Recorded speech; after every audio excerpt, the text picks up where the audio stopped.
खुदा बाप और बेटे और उल-कुदस के नाम से आमीन। मेरे अजीज़ों, आइए हम खुदावंद अपने खुदा का शुक्र करें जिसने आज का ये खूबसूरत दिन हमारी ज़िंदगी में बढ़ा दिया। तो आइए अजीज़ों, हम इस दिन का आगाज़ बाइबल मुक़द्दस की तलावतों से करें। आज की पहली तलावत यशाया नबी का सहीफ़ा, उसका 56वां बाब, पहली और फिर 6 से 7वीं आयत तक। खुदावंद यूं फरमाता है, अदल को बरकरार रखो और सदाकत को काम में लाओ, क्योंकि मेरी नजात आने के करीब और मेरी सदाकत जाहिर होने के नजदीक है।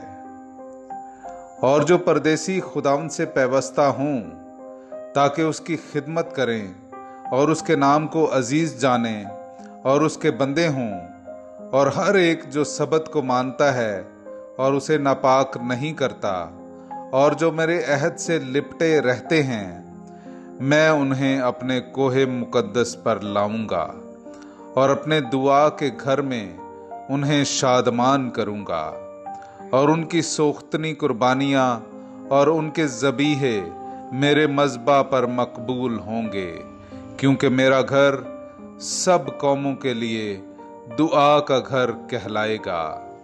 पाक कलाम का पढ़ा और सुना जाना हम सब के लिए बाइस बरकत हो। खुदा का शुक्र हो। मेरे अजीज़ों, आइए हम खुदावंद अपने खुदा की हम्द व तारीफ में पढ़ेंगे ज़बूर नंबर 67, उसकी 2, 3, 5, 6 और 8वीं आयत। खुदा हम पर रहम करे और हमें बरकत बख्शे, वो अपना चेहरा हम पर जलवागर फरमाए, ताकि जमीन पर उसकी राह की और तमाम कौमों में उसकी निजात की पहचान हो।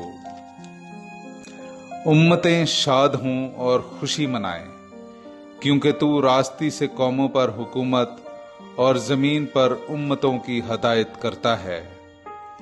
ऐ खुदा, कौमें तेरी सिताइश करें, सब कौमें तेरी सिताइश करें।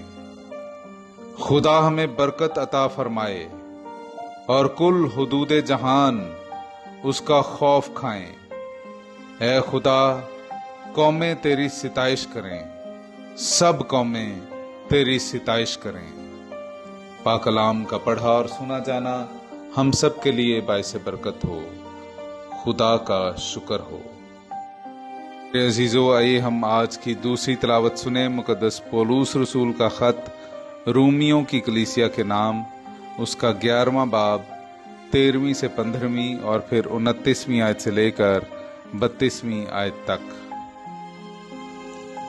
मैं तुम गैर कौम वालों से कहता हूँ, चूंकि मैं गैर कौम वालों का रसूल हूँ, इसीलिए मैं अपनी खिदमत की बड़ाई करता हूँ, ताकि मैं किसी तरह से अपने हम कौमों को गैरत दिलाऊं और उनमें से बाज को बचाऊं, क्योंकि जब उनका रद्द किया जाना दुनिया के आ मिलने का बायस हुआ है, तो क्या उनका कबूल किया जाना मुर्दों में से जिंदा होने के बराबर ना होगा। इस वास्ते कि खुदा अपनी नेमतों और दावत में गैर मुतबद्दल है, क्योंकि जिस तरह तुम पहले खुदा से जिद करते थे, मगर अब उनकी जिद के सबब से तुम पर रहम हुआ है, उसी तरह अब ये उस रहम के सबब से जो तुम पर हुआ है जिद करते हैं, ताकि उन पर भी रहम हो। इसलिए कि खुदा ने सबको सरकशी में गिरफ्तार होने दिया है, ताकि सब पर रहम करे। पाक कलाम का पढ़ा और सुना जाना हम सब के लिए बाइस बरकत हो। खुदा का शुक्र हो। मेरे अजीज़ों, आइए हम आज का इंजीली इक़्तिबास सुनते हैं। आज की इंजील मुक़द्दस मत्ती के मुताबिक उसका 15वां बाब, 21वीं आयत से लेकर 28वीं आयत तक।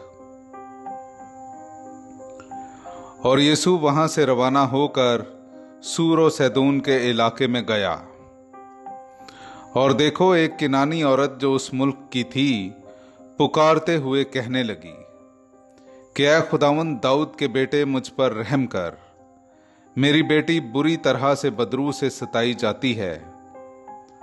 मगर उसने उसे कुछ जवाब ना दिया। तब उसके शागिर्दों ने पास आकर उसकी मिन्नत की और कहा कि उसे रुखसत कर, क्योंकि वो हमारे पीछे चिल्लाती है। उसने जवाब में कहा कि मैं इस्राएल के घराने की खोई हुई भेड़ों के सिवा और किसी के पास नहीं भेजा गया। लेकिन वो आई और उसे सजदा करके कहा, ऐ खुदावंद, मेरी मदद कर। उसने जवाब में कहा कि बच्चों की रोटी लेकर पिल्लों को डाल देनी मुनासिब नहीं। तो उसने कहा, सच है ऐ खुदावंद, क्योंकि पिल्ले भी उन टुकड़ों से खाते हैं जो उनके मालिकों की मेज से गिरते हैं। इस पर यीशु ने जवाब में उससे कहा, ऐ औरत, तेरा ईमान बड़ा है, जैसा तू चाहती है तेरे लिए वैसा ही हो। और उसी घड़ी उसकी बेटी ने शिफा पाई।